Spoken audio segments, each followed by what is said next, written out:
en relación al trabajo de tesis. Por eso digo que a veces estudiar te hace profundizar sobre las ideas, y no es simplemente que, bueno, voy a dibujar algo, listo, no, sino que hay una reflexión en relación a, bueno, por qué uno hace lo que hace, no porque le guste cómo queda, sino que hay una cuestión que tiene que ver con poder generar esta vinculación sin dejar que pueda pasar el tren, digamos, ¿no? Bueno, después por otro lado aparece la condición de este nuevo parque, ya de otra escala, pero que intenta generar nuevamente esta vinculación, y todas las vinculaciones en este sentido que vienen un poco de toda esta preexistencia. Esta es una imagen desde la avenida Bullrich, y esta es una imagen desde Canitas, ¿no? Desde la avenida Dorrego. Un poco la calle de convivencia que veíamos hoy entre Baez y Cerviño, que se da internamente, y el nuevo borde sobre calle Cerviño. Bien, hasta ahí un poco hablé como las consideraciones del espacio público. Siempre es esto, ¿no? Cuando estamos contando una idea, siempre es bueno traer información de otros lugares para pensar lo que estamos tratando de contar. Este es el tomo primero de la Ley de Indias, y me parecía interesante traerlo porque de alguna manera es como el elemento que define un poco la génesis de todas las ciudades que están en América, ¿no? Y que básicamente tienen que ver con la retícula, que es este sistema de división entre el espacio público y el espacio privado, porque ahora un poco le toca al espacio privado, o sea, hablar un poco de cuáles fueron las decisiones en relación al espacio privado. Fíjense, este dibujo es del centro de la ciudad de Buenos Aires en 1583 y que un poco tiene esta consideración, o hasta la visita de Le Corbusier a Argentina, en donde entendió que esa manzana podía empezar a transformarse de una condición muy periférica hasta una condición central. Y que básicamente es esto. Esto es una plancheta cualquiera de cualquier barrio de la ciudad de Buenos Aires, donde empezamos a entender que esta estructura básicamente es la sumatoria de pequeños lotes que se van pegando y van generando esta conformación, pero la noción de escala urbana es justamente la sumatoria de las voluntades individuales de cada uno de estos individuos, que dicen, bueno, voy a construir esto otro, y que en definitiva es esto, que es el paisaje de la ciudad. En esa pieza que vimos, inicial, un poco se juegan estas cosas, que independientemente de quién esté gobernando o cuál sea el código, hay una esencia ahí que no ha cambiado hace 500 años, y un poco le da sentido a nuestra ciudad. Entonces me parecía interesante partir desde este lugar. Pero obviamente, naturalmente, la cultura arquitectónica, la historia, a veces también nos da elementos para poder pensar las cosas. Esto es un extracto de Delirious New York, que yo creo que es una pieza interesantísima, se las recomiendo también, para pensar un poco el espacio metropolitano contemporáneo, y que sin entrar en detalles, da cuenta que tal vez la superposición es una buena herramienta para pensar la ciudad. Entonces aparece un poco esta idea del módulo de ocupación del espacio a partir de esta noción de grilla espacial de 40 por 40 por 40, entendiendo que tal vez ahí se podía dar la decisión de toda esta condición del espacio privado, entendiendo los metros cuadrados como algo importante, pero sobre todo entendiendo que el metro cúbico podía generar una afectación en esa nueva ciudad. A partir del área de ocupación, entendiendo la ocupación total, entendiendo que tenemos una escala de ciudad, pero también tenemos una escala de peatón, entendiendo que podemos tener distintas configuraciones de programa para entender esos metros cúbicos, y a su vez de generar oportunidades para esa pieza, que no son específicas, sino que surgen un poco en la génesis para pensar el espacio privado. Obviamente que esto también daba posibilidades en relación al confort, de que eso podía integrar un montón de condiciones como parasoles, la cubierta verde, la acumulación de aguas residuales, etc., ¿no? Esta es un poco esa imagen. Y un poco la escala desde abajo, como a su vez también desde arriba. Para ir generando condiciones diferentes tal vez a la ciudad que tenemos hoy en día. Pero vuelta a lo mismo, ¿no? Hoy veíamos en la charla de China que no alcanza con diseñar una única pieza. Esa pieza hay que pensarla también en la simultaneidad, cómo esa pieza empieza a pegarse al lado de la otra y empieza a generar esta suerte de nuevo tejido. Y básicamente en este sentido el programa era interesante porque a partir de esta noción del metro cúbico y de la espacialidad, era interesante cómo eso podía ir modificándose, cambiándose, girándose, también un poco como el proyecto de China, ¿no? Empezaba a aparecer como esta noción de conjunto y no de pieza que se empieza a replicar y acumular. Y básicamente este es el tablero donde se ven las relaciones entre espacio público y espacio privado con cada una de las fichas. El parque metropolitano, donde se ven las preexistencias con todo lo nuevo. Ya acercándonos más al pabellón del Centenario, que nosotros acá hicimos una reformulación. Obviamente que, independientemente de lo que pedía el concurso, nosotros propusimos más proyectos dentro del proyecto.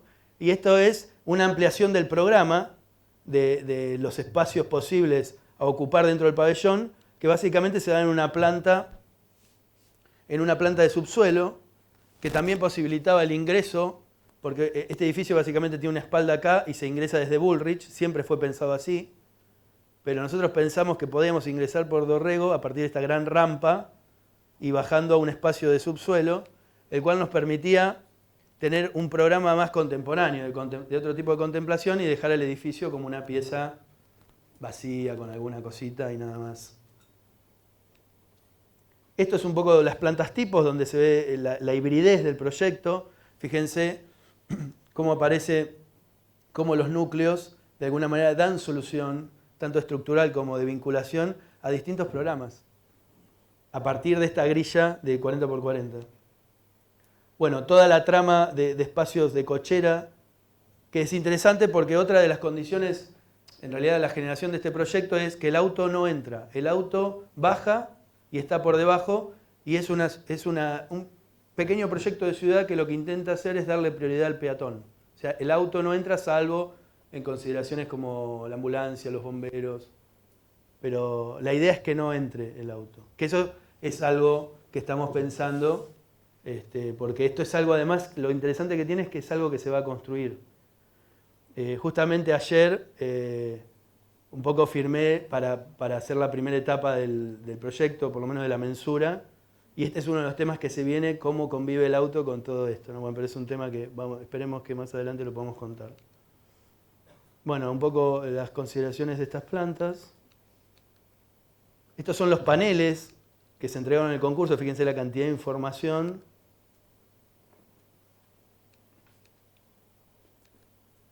Y esta es la última imagen de la charla. Llegué. Y me gustaba terminar con esta imagen porque me parece que es una imagen muy linda, que representa un poco el proyecto, lo sintetiza muy bien. Me parece que es interesante que aparece el río en la ciudad, siendo que la ciudad de Buenos Aires siempre tiene un prurito con respecto a que ha crecido espaldas al río, y nosotros lo teníamos dentro del proyecto. Pero básicamente la lección es que cuando uno hace un proyecto de este tipo, esto es como una conversación, ¿no? Y me parece que tenés que ser muy moderado y tenés que tratar de escuchar al otro para lograr poder generar algo en común, ¿no? Y si ustedes ven el proyecto, hay como una suerte de integración con los elementos porque más allá que el proyecto es como muy moderno y tiene una impronta, hay una concepción de lo que realmente interesa son los elementos que preexisten en el lugar y los que realmente tienen valor. Y volviendo un poco a la frase de Koolhaas en relación a que la ciudad es lo único que tenemos, me parece que independientemente de nuestro trabajo como arquitectos o el trabajo que ustedes tengan más adelante como arquitectos cuando se gradúen, siempre tenemos la oportunidad de generar un espacio público de calidad, siempre tenemos la oportunidad de pensar en las personas que pueden llegar a estar en estos lugares y poder vivirlos con sus familias, con sus hijos y disfrutarlos independientemente de la cantidad de cosas que nos piden. Así que bueno, les agradezco mucho y nos vemos la próxima.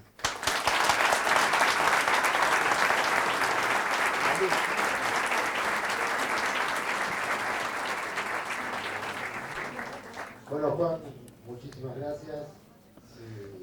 Hay un punto con lo que se entera de tanta gente. Si alguien quiere hacer alguna consulta, alguna pregunta, alguna inquietud. A ver. Sí, Juan Martín, lo que te quería consultar es Pasar el micrófono. Sí. Claro. Lo que quería consultarte era por el proyecto este que habías mostrado de Confuso de China, era cómo se articulaba ese núcleo de ciudad o ese nodo que presentabas a lo largo del tiempo, con esta idea de lo sustentable, porque parecía como mirar a la ciudad jardín, Sí. no venía solamente, y digamos, ese desarrollo en el tiempo, expandirse en el terreno, cómo se articula, ¿no?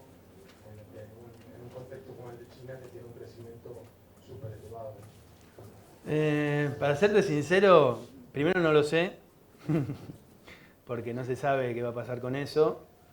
Creo que son empresas que están peleando una forma de construir en China, ¿no? Es una potencia mundial y son peleas, ¿viste? Están jugando fichas. Supongo que en el momento que si eso tenemos la suerte de que se construya, va a ser como una cosa interesante. Obviamente que hay experiencias en otras partes del mundo que han construido ciudades que dicen ser sustentables y han quedado ahí como una especie de panfleto de lo que debe ser sustentable y en realidad no han integrado nada, ¿no? Eso daría para otra charla, pero acá en Argentina se trajo el modelo un poco de posguerra y se construyeron un montón de conjuntos de vivienda apelando a la cantidad de viviendas, y son ciudades que quedan totalmente desintegradas, son guetos. Entonces, lo fundamental, me parece a mí, independientemente de esto, es la condición de que estas ciudades se puedan integrar a algo que ya preexiste. Porque esas personas tienen que sentirse parte de ese lugar. Y no vivir en un lugar que sea muy lindo, que sea muy sustentable, pero de repente estás en el medio de la nada, ¿viste? Tenés un micro que pasa una vez cada... ¿Me entendés? O sea, para mí es central esto, poder integrarse a lo que ya existe. Eso le da sentido y valor al suelo urbano. Así que bueno, no sé si te contesté, pero qué sé yo. ¿Alguien más? ¿Más preguntas? Bueno, te vamos a pedir la selfie. Ah, bueno, dale. Dale. ¿Cómo era, Sofi? ¿Cómo es? Sentate por ahí y sacamos foto. Ah, bueno. No hay selfie acá porque no hay. ¿Así? Ah.